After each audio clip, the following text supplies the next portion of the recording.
Hey, everybody's got their fears. Afraid of spiders, afraid of the dark. I'm personally afraid of heights. We all experience fear.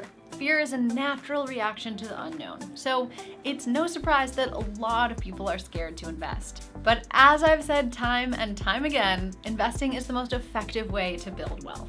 I'm Britt, your favorite YouTube money coach, and today I'm going to help you crush any fears that are keeping you from investing so that you can start growing your money and creating the life you want.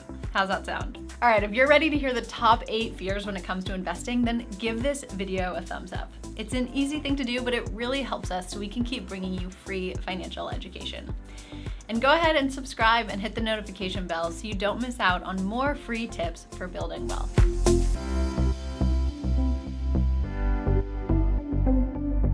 All right, let's dive into the top 8 fears when it comes to investing and help you overcome them. Fear number 1, I don't have enough money to start investing. I want to ask you this, how much do you think you need to start investing? $10,000? $1,000? Not true.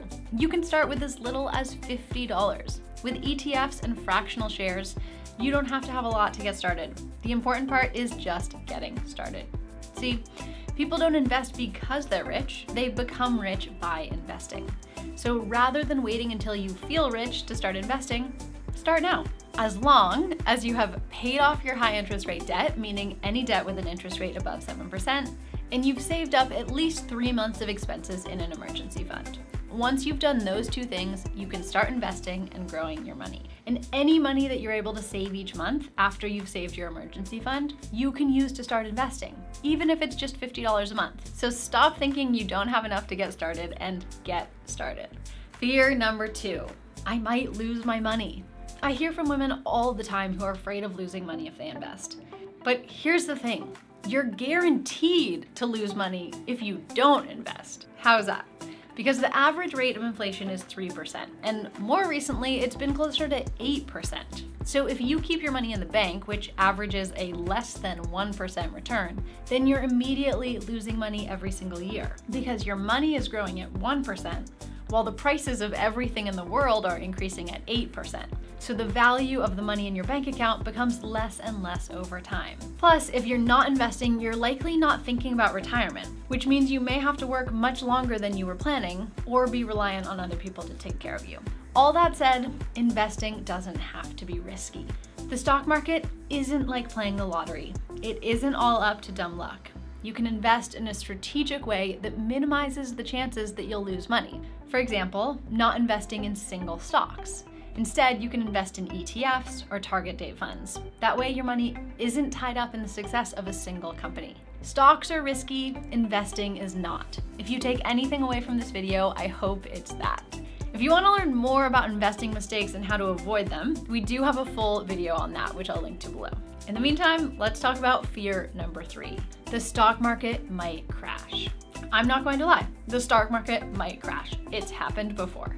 The good news is that historically, the stock market has always recovered. So even if the stock market crashes, as long as you keep your money invested, you're very likely to make your money back and more over time. We saw this in 2008. When the stock market crashed, a lot of people panicked and pulled their money out. But if they had just left their money in, their investments would be worth triple today. That's why we say you should plan to invest for at least 5 years. That gives you time to build a strong return on your investment, no matter what happens in the market. So then if the market crashes, that's okay. Just don't panic and don't pull your money out. Stay invested and use your emergency fund if you have to. That's why you have it. All right, fear number 4, investing is too complicated. Investing in the stock market, it just doesn't have to be complicated. People tend to overcomplicate it. You hear a lot of jargon thrown around and it feels overwhelming. And to be honest, that's because financial advisors want you to feel like you can't do it on your own and you need to hire them. But that is not true. You can easily do this on your own. In fact, we have an entire video on everything you need to know to start investing today, and it'll teach you everything you need to know in less than 8 minutes. So it can't be that complicated. I'll leave a link in the description below. Fear number 5, investing is too time-consuming. When people think of investors, they tend to think of men in 3-piece suits glued to screens, yelling into their phones all day long. And yes, that's what investing is like in Hollywood.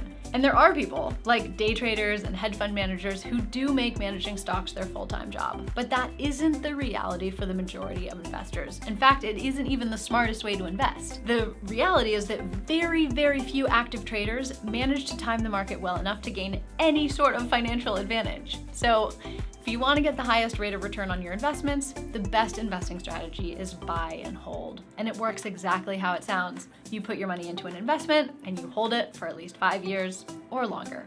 I don't even suggest checking on your investments more than once a quarter, because depending on what the market is doing, it can make you tempted to withdraw your money, which will set you back financially. So at most, look at it 4 times a year and then rebalance annually.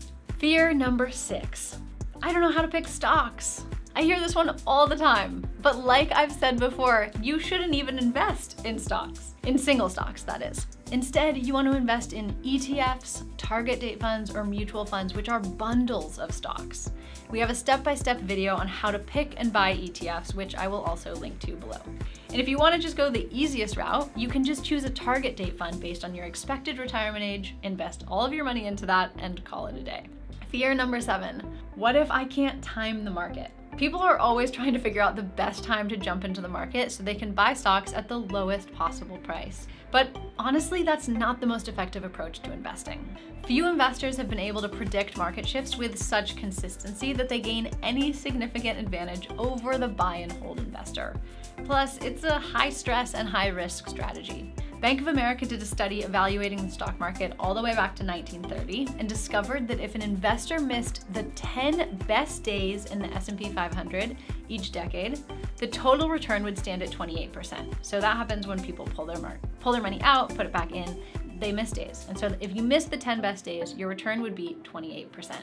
If, on the other hand, the investor held steady through the ups and downs, not taking their money out of the market at any point, not trying to time it, the return would have been almost 18,000%. So if that tells you anything, don't touch it. Don't try to time the market. Let it do its thing. Historically, the stock market has always gone up over time, so you can make more money with less stress by holding your investments for 5+ years than by trying to ride the highs and lows. It's better to just get started than wait for the perfect moment. So instead of trying to time it, make a plan and invest as soon as possible. The other thing you can do is called dollar cost averaging, which means you put a little bit of money into your investments each month at a set time. So pick a date, like the 15th of each month, I'm gonna put a little bit more into my investments. That way you're evening out and getting into the market at different times. Fear number 8, I don't understand investing enough to make it work. You don't need to understand all of the stock market jargon to make investing work for you. I've already said some of these, but just to sum it up, here's an overview of everything you need to know about investing in order to succeed. 1, don't invest while you have high interest rate debt, meaning debt with an interest rate over 7%, like credit card debt. 2, don't invest in single stocks. 3, leave your money invested for at least 5 years. If you want to learn more about successful investing, we have several videos on that, which I'll link to below. But the most important thing when it comes to investing is learning how to think like an investor. It's learning the mindset of staying invested, of not timing the market, of trying to make the most of your money. So if you want to learn more about that, click the link in the description below to watch our free class called Think Like an Investor. And if you want to learn more about building wealth like a pro, be sure to subscribe and hit the notification bell so you don't miss out on future videos. Thanks for watching.